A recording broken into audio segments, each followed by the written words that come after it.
መለሰ መንገ ባላለኝ አካል ጉዳተኛ ነኝ እኔ ያው አካል ጉዳተኛ እንደመሆኔ ያው ሰልፍ አላስኩም ቅድሚያ ነው የተሰጠኝና ገብቼ መርጫለሁ እና ሰውም በጧት ነው መጥቶ ሰልፍ ዞ እየመረጠ ያለው። ስሜ አባይ ካሳ ይባላል። የጉለሌ ክፍለ ከተማ ወረዳ 9 ነዋሪ ነኝ።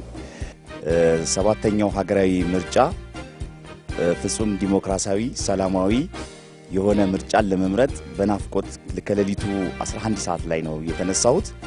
ስልጣን በምርጫ መሆኑን ለማሳወቅ ሁሉም ሰው ያደረበትና በሌሊት በነቂስ ተነስቶ ይሆነኛል፣ ይበጀኛል፣ ይመርጠኛል፣ ቺን ሀገር ወደ ተሻለ ሀገር ከፍ ያረጋታል፣ ህዝቡም ተጠቃሚ ይሆናል የሚለውን ፓርቲ መምረጥ እንዳለበት እኔም አምኜ ይበጀኛል፣ ሀገሬን ያሳድጋል፣ ሀገሬን በተሻለ ሁኔታ ከፍ ያደርጋል፣ ከአፍሪካም ከዓለምም ተርታ እኩል ያደርጋል የሚለውን መርጫለሁ።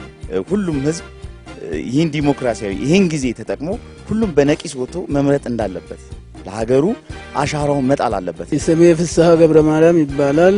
ከሌሊቱ 11 ሰዓት ሲሆን ወደ ምርጫ ጣቢያ በመምጣት ይበጀኛል፣ ይጠቅመኛል፣ አገሪቷን ያሳድጋል የሚለውን ፓርቲ እና ይበጀኛል ብዬ መርጫለሁ።